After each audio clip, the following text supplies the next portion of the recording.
Okay, so just a little bit of a recap on my recent race at Challenge Roth. The build up to it, what went well, what didn't go well, and lessons I've learnt from the race itself.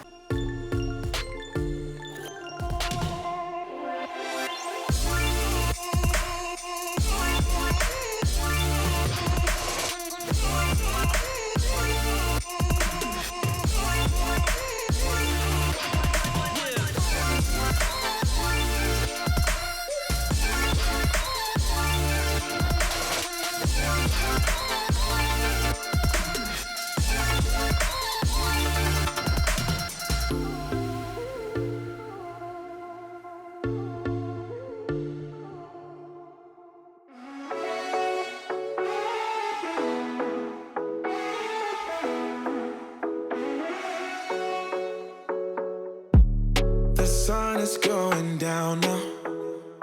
Been at it for a while, and I have had enough of this. I doubt that we can solve it. Been trying for so long, and I just can't ignore that. So yeah, it's been quite a long time since my last professional race. This was my first professional race this year, diving straight in at the deep end with a full distance against a super strong field. Roth is one of the most important races on the calendar. Outside of the World Championships, I think it's probably the biggest race of the year. So I knew it was going to be an insanely strong field, but I was determined to do a race, chuck myself in at the deep end and definitely get the best out of myself.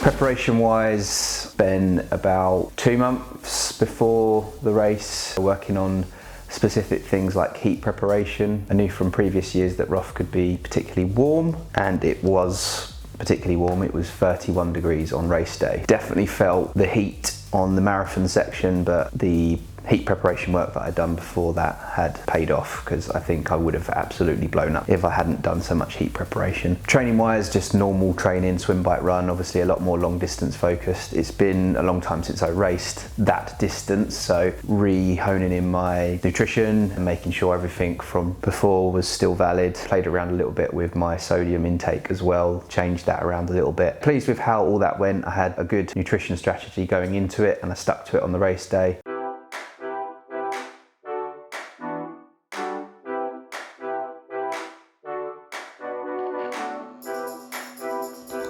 I was mostly coming out to Challenge Roth, obviously to support Reece, but I had a couple of commitments to do whilst I was spending my time there. So the first one being a meet and greet at the Cube stand in the Expo. We pretty much flew from London Stansted into Nuremberg and then went straight to the Expo. Arrived there and was really blown away by how many people had came out and were already there waiting for me. So it was just absolutely lovely to meet all of my amazing fans, get to spend a little bit of one-on-one time with each and every person, do some autographs and photos, and just get to chat to all the people that have been following along on my journey and supporting me all this time. So a great energy to kind of be welcomed back to Roth, which is such a special place to me. Obviously I have raced there twice before, having won the race in 2019, so I always have a really good feeling going back there.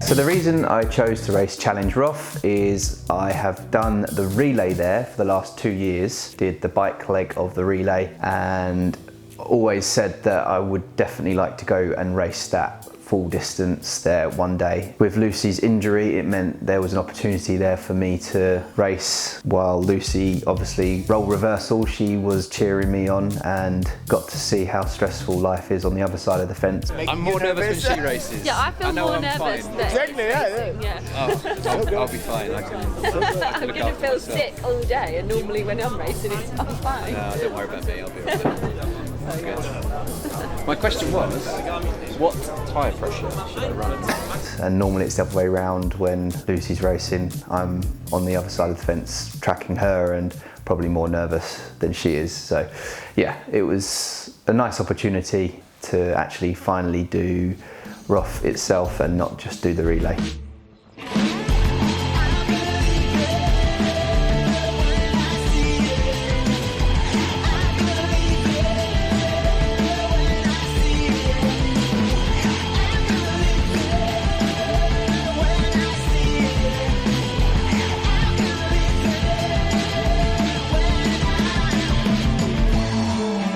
I think what sets Challenge Roth aside from any other event that I've gone and done, and obviously I have raced all around the world before, but this particular race is just embraced by absolutely everyone. So all of the locals just absolutely love it. They live it and they breathe it.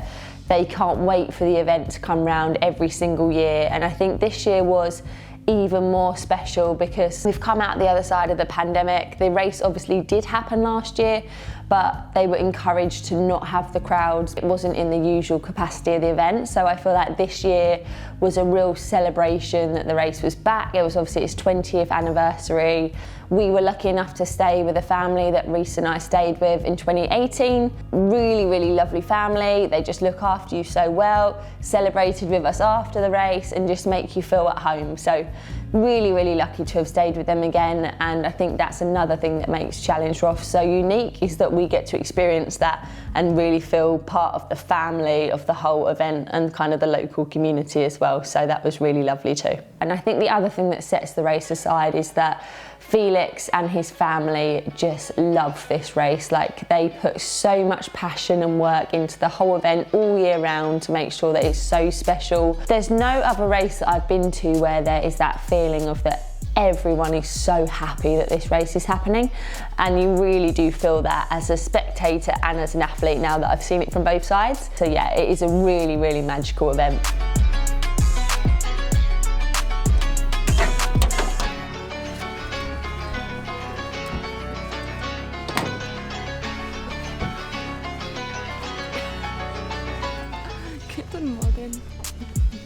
I was a little bit nervous before the race, but I think I was nervous in a good way, like nervous excitement. I felt really calm the whole week. I knew that pretty much I'd done everything I could possibly do in preparation for this race, so it calmed my nerves a little bit knowing that there wasn't really much more I could do. So all of that, by the time I got all that on, I only had about 5k left.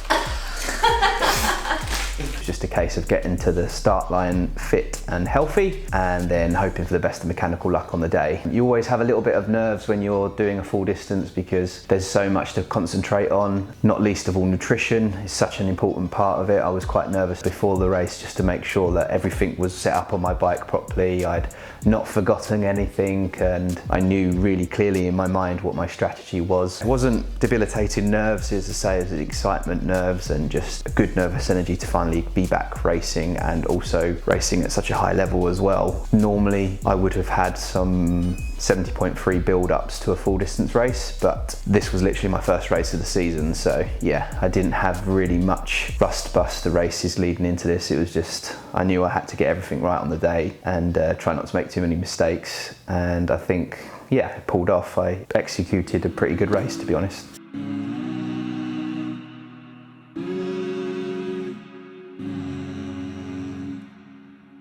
Our eyes are closed when we start this loop on repeat. Hear my chest, how it beats when you put your hands on me. Time goes fast, but yet so slow. Yeah, so obviously Reese and I generally do all of our training together, but I've been coming back from injury, so I've more been just seeing the hard work he's been putting in. I've really been so inspired by the work that he's put in. He's worked extremely hard doing the nutritional practice, preparing for the heat, because Roth is always quite a hot race. I feel like his work definitely paid off, but I do feel like there's so much more in the tank for him, and that was just about checking the box of actually completing a race and kind of going through the motions, learning some lessons and just building on this performance. So really, really happy for him to put down a solid day, but I still feel there's a lot more to come from him because he does work incredibly hard. So yeah, excited to see what the future holds for Reece as well. Life goes up and it goes down. Life goes up and it goes down.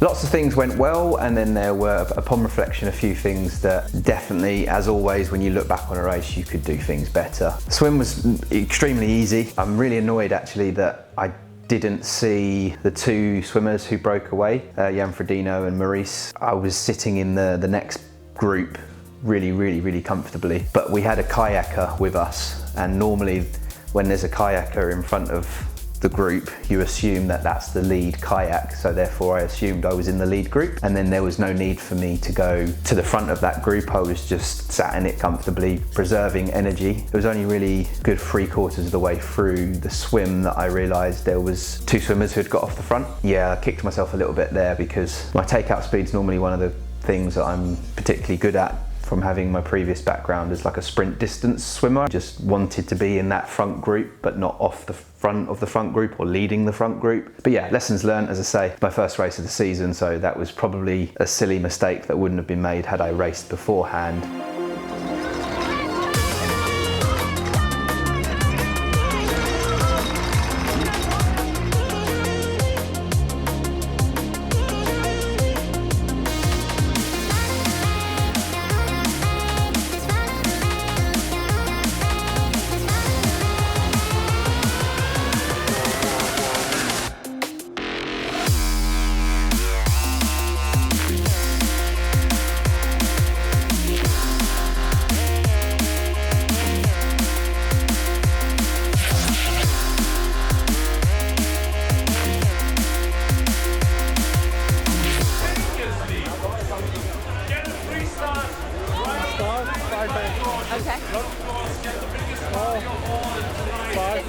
Okay. No, seriously, I'm.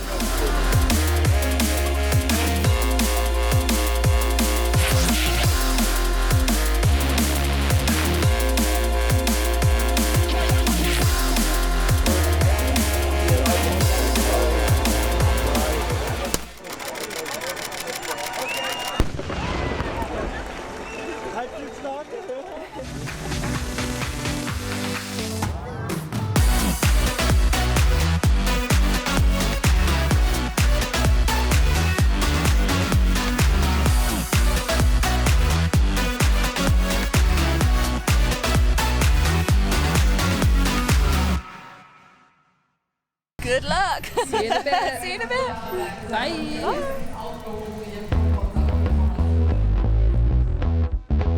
When I got onto the bike, I was pretty much where I was going to be for the rest of the day, to be honest. I wasn't in that front group of Uber bikers. There was two swimmers in my group that bridged across to Jan's group very quickly on the bike, and I wouldn't have kept with them anyway, and I think that potentially led to me having a better paced bike because I was just constantly doing my own thing for pretty much the whole day. A little bit disappointed with the bike time. Like, I held my best power ever on an Ironman distance. I think I was 260 to 270 watts for the entire ride and held a good aero position for most of it, apart from the climbs. Pretty good with my nutrition. I didn't have any fade and lost loads and loads and loads of time to the front group. I definitely think, upon reflection, I probably could have pushed a little bit harder, but I was very determined not to be walking the marathon. I knew that the run was going to be A, extremely hot, and B, it's been a very long time since I've done a full distance, so yeah, I was definitely nervous to push too hard.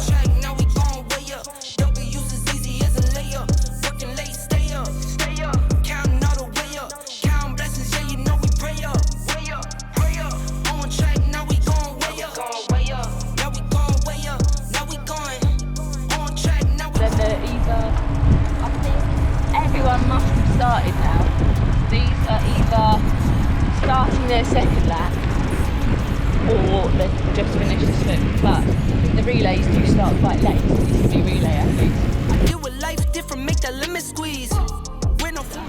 Onto the 1 kilometre penalty loop. If you get a drafting penalty here, you don't just get a 5-minute stop and go penalty, you get a 1 kilometre run loop extra as well. So don't draft people.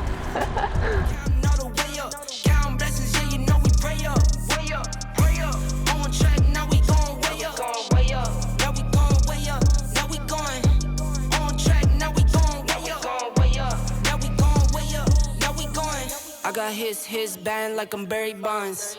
Running through the money, but the money's long. I don't love it, but I need it, keep it coming on. The run course, once I'd settled, was okay. I had really bad foot pain in my toe. I felt that early on. I think I might have stubbed my toe coming out the swim, but the adrenaline carried me through. I did feel it a little bit on the bike, but not too painful, but when I got on the run, it was really, really hurting. So I had to stop very briefly just to adjust my laces, and then it took probably around 5K for the pain to ease off. And then we hit the canal path and it was boiling. There was no shade at all. I'd sort of prepared for that, but you're never going to be comfortable in that kind of heat. There was one stage where I was suffering a little bit. Between 18 kilometers and 25 kilometers, I didn't take on any gel or anything, just forgot, which was a silly mistake to make. And it meant that when I hit that 25 kilometers, just as I was coming off the canal, I had a really, really low patch. Felt dizzy, like a sugar crash basically. Needed to walk the aid station, get as much energy in as possible, try and keep going. Luckily, probably around 10-15 minutes after the sugar kicked in, and I was able to crack on with the last 10K of the run. Not feeling too bad, but at that point I'd lost a good 5 minutes probably off of my pace that I was holding up until that 25 kilometer point. Yeah, I was hoping for a sub 250 marathon, and I was on course for that for a very long time, and then just unfortunately lost loads in that last section. You learn from it, and there's definitely loads more I can take from this race into the next race, learn from these mistakes and build on them.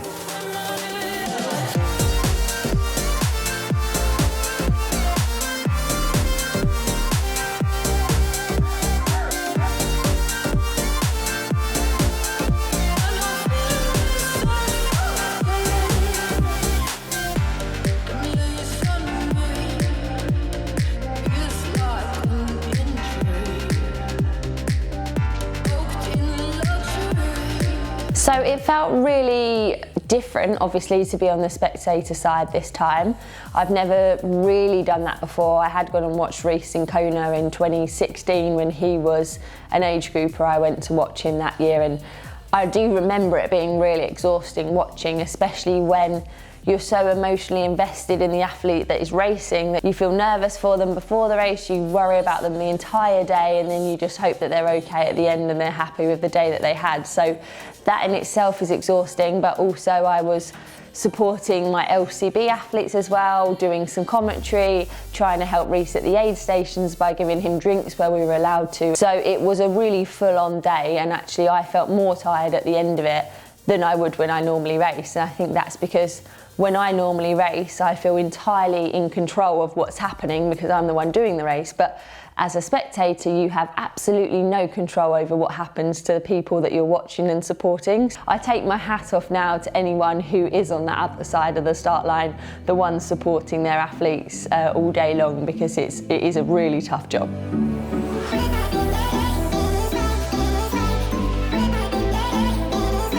Yeah, so obviously we have been working with the LCB race team athletes, and a good few of them were out on the Challenge Roth course. I have personally been coaching a handful of those athletes for the last 6 months leading into this race. It was just absolutely amazing to be on the start line with those guys, gone through the journey with them. Some of them did way beyond anything they've ever expected they could do, some outstanding results. Most of them, this was like their first Ironman distance race as well, so their experience of racing a full distance has been zero to finishing one of the most amazing long distance races in the world and performing well. So I think that's testament to how well they have done, how much they have given to this whole project, and definitely how well they've stuck to the program and believed in everything they have been doing.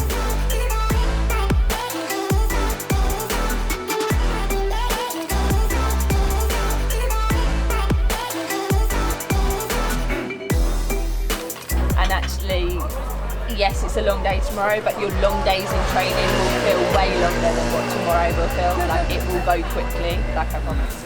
Yeah, so obviously we had the LCB race team, which we set up in 2020 at the very beginning of the pandemic. We set it up to be something that gave people that dream and goal, that they had something to work towards even though the world was in a strange place. And obviously at the time, we had no idea how long this pandemic was going to go on for. I really did not anticipate there not to be a Challenge Roth in 2020, let alone actually having to wait until 2022 for it to be a full capacity event like we normally see. So it's been a real journey. We've worked with these athletes for more than 2 years now, and obviously in the beginning, I actually coached all of the athletes and built a really good relationship with them. Okay, so this morning we are doing the LCB strength and conditioning session live with me and everyone on Zoom, so it should be loads of fun, and I'm going to capture the whole session on here for you, so you can watch along. And then actually as the time progressed and I sort of had to really focus on my own racing again, Reece took on the coaching role, but I was always there to give my advice, have the calls with the athletes and really try and follow up with them. So going to Roth was the first time we actually met in person. I felt like I knew these people so well, so it didn't feel like meeting them for the first time because we'd built up such an amazing relationship. So it was really, really special to not only be there to support my husband Reece, but to support these athletes racing. And some of them, it was their first ever full distance event as well. So as a team, we picked a great one for them to go and do as their first ever full distance. It's completely your choice if you want to wear them tomorrow. Hey, thanks. Oh, amazing. Okay, let's do this together. Yeah. The unveiling. Oh, they're that's amazing. Great. They're really great. How many watts extra? Yeah. AE sunglasses. Oh, I love it. Yeah. Oh yeah. Yeah, that's gonna be great. Yeah. You guys are fast. Yeah. Well, if you look it, you will be, right?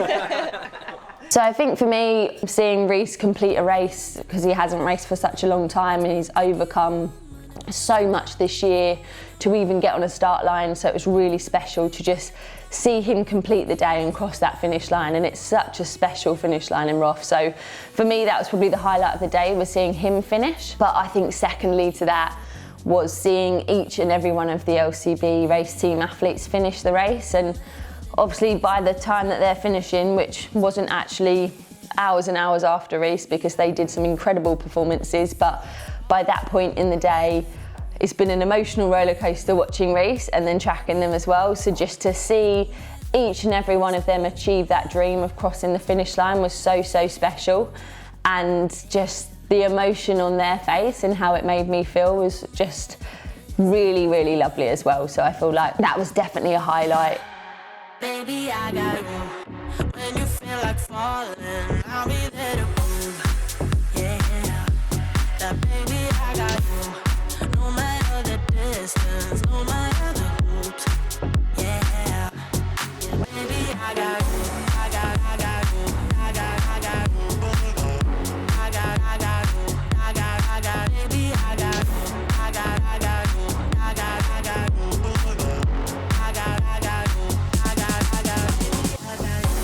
The world is going wild when they come for you, and the river's running dry when it all falls through. And it always is so special to see Felix at the finish line and how emotional and passionate he is about the race. It's just, there's no real finish line that I've experienced like that, where everyone in there is just so excited to meet every single finisher across the line. So I was actually at the finish line for quite a few hours giving out medals to the finishers, and I just love that, to kind of get that energy from them as they cross the line is really, really cool. So I would definitely much prefer to be racing. I think next year I'd love to be on that start line if it fits, but actually if there's a race to just go and support, then that's definitely one to do, because it's just incredible to be there and soak up that atmosphere, whether you're on the start line yourself or they're supporting.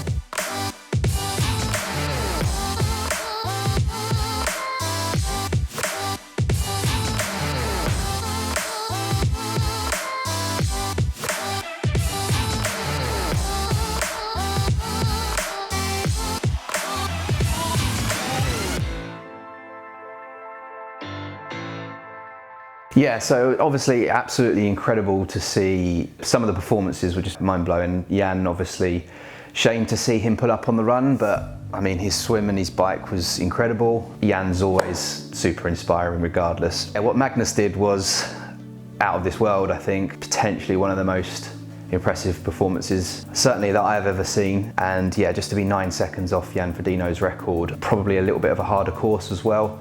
Certainly a harder day because we had a non-wetsuit swim. Amazing, and the guy's only 24 years old. So I think there were 42 pro men who started the race and then 31 who finished. For myself, I'm quite happy to be 13th. No one really wants to be 13th, but out of 42 starts, I think, yeah, well above halfway on the field, and that's pretty good progress for me. Incredible to see what the next level is from where I am to the top guys. It's really inspiring. It actually just super motivates me to train harder and just keep trying to find those gains and keep trying to bridge that gap across to them if that ever happens. I mean, I seem to be getting quicker and they seem to be getting even quicker. Everyone who races an Ironman and finishes an Ironman has a mutual respect for everyone else who finishes regardless of their time. So yeah, I think most people can say that that was truly one of the most amazing performances we've seen. Triathlon future is definitely in very safe hands with the talent that's coming through.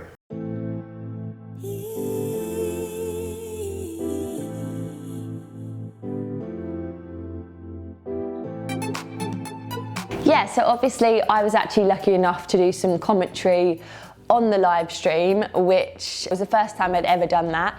And it was quite unique because obviously I'm out on the course, but not really seeing what's going on in the pro race, and then being dropped in at the deep end in the commentary box and having to commentate on the race that is happening. So it was really, really cool to be up there because you're almost getting that kind of front row seat of what is happening in the race, but also giving a bit of my opinion on it as well, and trying to, I guess, read into what the athletes are thinking and feeling at that moment, which you have to base that off of yourself as an athlete, how you would feel at that moment. So a lot of it is actually a bit of guesswork. I was definitely blown away by the performance of Magnus Ditlev. It was so inspiring.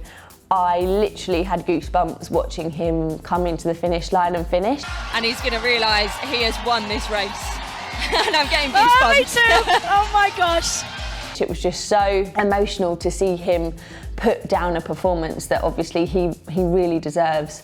And briefly had seen some of the hard work he was doing when I was out in Club La Santa in January. I actually did do a swim session with Magnus and we saw the progress he had made in the swim, but also it was just great to see him put that whole day together, and they're already saying it's probably one of the greatest long distance performances that we have seen. I would definitely agree with that. He had an amazing day, so really happy for him. Likewise on the women's side, super happy for Annie. She's someone that, again, I see training at Club La Santa. She trains extremely hard, dedicated, just gets the job done, and it was great to see her put a great day together. I know that she had, I wouldn't say mistakes, she had some things that went wrong in the day and she still put down an amazing performance. So it's crazy to think she went that fast and not everything went perfectly either. And I also think Fenella on the women's side had an amazing race as well. I feel like she works extremely hard, just gets the job done as well. So it was really great to see her put down a really good performance as well. So for me, next race will likely be 70.3 Swansea in Wales. It's a new course, so not done that one before, but it's a relatively home race. So I'm looking forward to that in a few weeks. And then I am looking at doing an Ironman Wales. Again, it's a bucket list race, which I think arguably one of the most brutal races there is. It's a hilly, technical, cold, potentially one of the hardest ones there is to do in terms of elevation as well. But I'm also tempted on the very same day, there's Ironman Wisconsin, which I have unfinished business with, as in 2019 I did that race and I got about 18 kilometers into the run and pulled up. So I want to go back there and finish that race. So I'm undecided at the moment, but I definitely will be doing another full distance race in September, and then not really made any plans after that, but potentially looking at doing a marathon or something in December just to see where I stand on a standalone marathon. So thanks very much for watching. Yeah, that's just a little recap on my race at Roth. Don't forget to like and subscribe, and also Lola is very bored of everything I've been saying, so